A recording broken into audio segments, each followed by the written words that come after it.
Hello. Today I will discuss a very important topic of research problem, and that is qualities of a good research problem. एक अच्छी अनुसंधान समस्या की क्या विशेषताएं होती है या एक वैज्ञानिक समस्या में कौन कौन सी विशेषताएं होना चाहिए।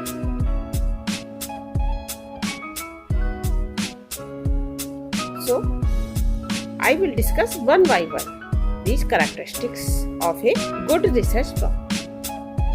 First point, problem should be solvable. समस्या कैसी होनी चाहिए? समस्या समाधान योग्य होनी चाहिए। वैज्ञानिक अध्ययन के लिए वही समस्या उपयुक्त रहती है जिसका समाधान संभव हो। ऐसी समस्या का चयन नहीं करना चाहिए जिसका कि समाधान ही संभव ना हो। धार्मिक, दार्शनिक और आध्यात्मिक समस्या वैज्ञानिक अध्ययन की परिधि के बाहर रहती है क्योंकि उनका संतोषजनक और वैज्ञानिक अध्ययन कभी भी संभव नहीं होता है। उदाहरण के लिए मान लीजिए कोई रिसर्चर एक ऐसी अनुसंधान समस्या बना लेता है कि पाताल लोक में राक्षसों का वो अध्ययन करेगा। तो क्या ये पॉसिबल है? नहीं पॉसिबल है। तो इस मतलब ये है कि ऐसी समस्या का चयन करना चाहिए रिसर्च के लिए जहाँ पे वह जाके परीक्षण कर सके जिसका मापन संभव हो। Next point, problem should be testable. The problem should be testable. समस्या परीक्षण योग्य होना चाहिए। परीक्षण योग्य का मतलब एक परीक्षण योग्य समस्या वह होती है जिस पर आधारित हाइपोथेसिस की प्रोबेबिलिटी की मात्रा का निर्धारण करना संभव होता है। जैसा कि मैकगुइगन ने भी स्पष्ट किया है। मैकगुइगन के शब्दों में केवल एक वही प्रस्ताव परीक्षण योग्य होता है जिसके घटित होने के संबंध में संभाव्यता की मात्रा का निर्धारण संभव रहता है। A proposition is testable if and only if it is possible to determine a degree of probability for it. इस प्रकार एक टेस्टेबल प्रॉब्लम वह होती है जिसके घटित होने की प्रोबेबिलिटी के बारे में एक निश्चित अनुमान लगाया जा सकता है। Next point,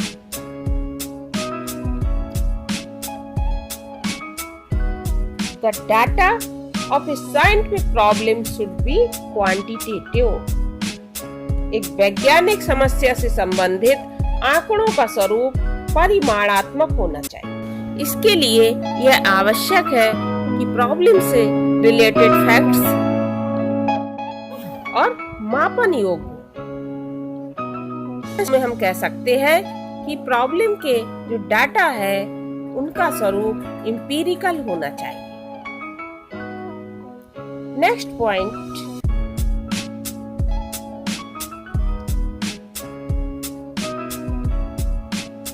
limitization of the problem. एक वैज्ञानिक समस्या का स्वरूप सीमाबद्ध होना भी आवश्यक है। इससे उसके गहन वैज्ञानिक अध्ययन में पर्याप्त सुविधा रहती है और प्राप्त निष्कर्षों की विश्वसनीयता और वैधता का स्तर भी उच्च वैज्ञानिक श्रेणी का रहता है। Next point, researcher should select problems in which some previous work had been done. अर्थात अनुसंधानकर्ता को उन्हीं रिसर्च प्रॉब्लम का अध्ययन करना चाहिए जिनमें कुछ प्रारंभिक कार्य किया जा चुका हो। खासतौर से ये नए जो रिसर्चर हैं उनके लिए जरूरी होता है। अनुभवी रिसर्चर नई समस्या का भी चयन कर सकते हैं जिस पर कोई भी अभी तक शोध कार्य नहीं हुआ है ना। Next point, the problem should be related with researchers interest and aptitudes. अर्थात समस्या अनुसंधानकर्ता की रुचि और अभियोग्यता के अनुसार भी होनी चाहिए। रिसर्चर को अपने अध्ययन के लिए केवल उन्हीं प्रॉब्लम्स को चुनना चाहिए जिसमें उसकी रुचि हो और जो उसकी एप्टीट्यूड या अभियोग्यता के अनुसार भी हो, ताकि प्रॉब्लम के अध्ययन में और अध्ययन से उत्पन्न होने वाली जो डिफिकल्टीज आती है उनको वो दूर कर सके। अगर उसका इंटरेस्ट नहीं होगा या उसका एप्टीट्यूड नहीं होगा तो वो डेप्थ में जाकर स्टडी नहीं कर पाएगा, कठिनाइयां आएंगी तो फिर वो उसका समाधान ढूंढने में असमर्थ हो सकता है। Next point, the problem should be practically and theoretically useful. समस्या व्यावहारिक और सैद्धांतिक दोनों दृष्टिकोण ही होना चाहिए। जो समस्या ज्ञान और व्यवहार के क्षेत्र में कोई योगदान नहीं कर सकती वह अनुपयुक्त। Next point, low cost, low time and lace work और लेस हार्ड वर्क, अर्थात समस्या का अध्ययन करने में कम धन, कम समय और कम श्रम लगे। बहुत ज्यादा रिसर्चर की लिमिट बाहर हो कि एक्सपेंसेस वो फिर आगे चल के उनका खर्च ही वहन ना कर पाए और उसको अपना रिसर्च कार्य रोकना पड़ जाए। बहुत ज्यादा टाइम टेकिंग हो जाए कि पता चला उसने ऐसी समस्या ले ली है कि अब जो है 20 साल लग गए, अभी तक रिजल्ट ही नहीं आया। तो ऐसी प्रॉब्लम का चयन उसको नहीं करना चाहिए। Next point, availability of expert help and advice. Researcher को ऐसी प्रॉब्लम्स का सिलेक्शन करना चाहिए जिनमें एक्सपर्ट की हेल्प और एडवाइस जिससे उसको मिल सके, जहां पर उसकी उपलब्धता है, क्योंकि कभी कभी उचित मार्गदर्शन प्राप्त न होने पर अनेक डिफिकल्टीज का सामना करना पड़ता है। रिसर्च के दौरान समय समय पे एक्सपर्ट हेल्प और एडवाइस की आवश्यकता पड़ती है।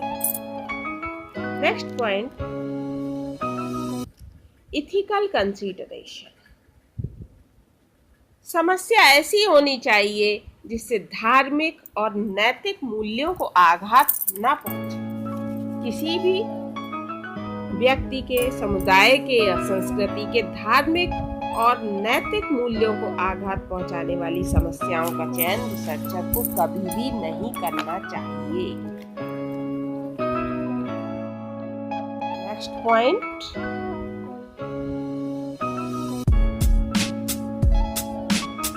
Unambiguous and definite statement. Researcher को समस्या का जो भी वो कथन बनाए वो पूरी तरह से स्पष्ट हो और सुनिश्चित होना चाहिए। वेरिएबल्स का स्वरूप स्पष्ट और निश्चित होना चाहिए। जहां तक संभव हो कथन के उपयोग में लाए गए शब्दों की ऑपरेशनल डेफिनेशंस भी समस्या के कथन के तुरंत पश्चात या तुरंत बाद दी जानी चाहिए।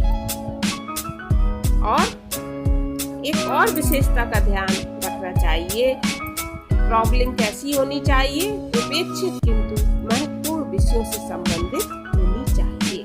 मतलब ऐसी उसको थिंकिंग करना चाहिए, लिटरेचर रिव्यू करके देखना चाहिए कि अभी तक कौन कौन से एरियाज हैं जिन पर शोध कार्य नहीं हुआ है, किंतु वो महत्वपूर्ण भी होना चाहिए। ऐसा नहीं है कि ऐसी रिसर्च ऐसी करना चाहिए जो कि समाज के लिए जिसके परिणाम उपयोगी हो, हमारे समाज की समस्याओं का समाधान करने में सक्षम। तो ये जो हमने आपको कुछ पॉइंट डिस्कस किए, ये समस्या के सिलेक्शन से रिलेटेड महत्वपूर्ण विचारणीय पक्ष है, जो कि एक अच्छी रिसर्च प्रॉब्लम में होने चाहिए, जिनका ध्यान किसी भी रिसर्च प्रॉब्लम का चयन करते समय अवश्य रखना चाहिए। ये दिशा बोध का कार्य करते हैं। Thanks for watching and listening. अगर आपको इस टॉपिक से रिलेटेड कोई चीज अनक्लियर हो तो प्लीज कमेंट बॉक्स में लिखना ना भूलें।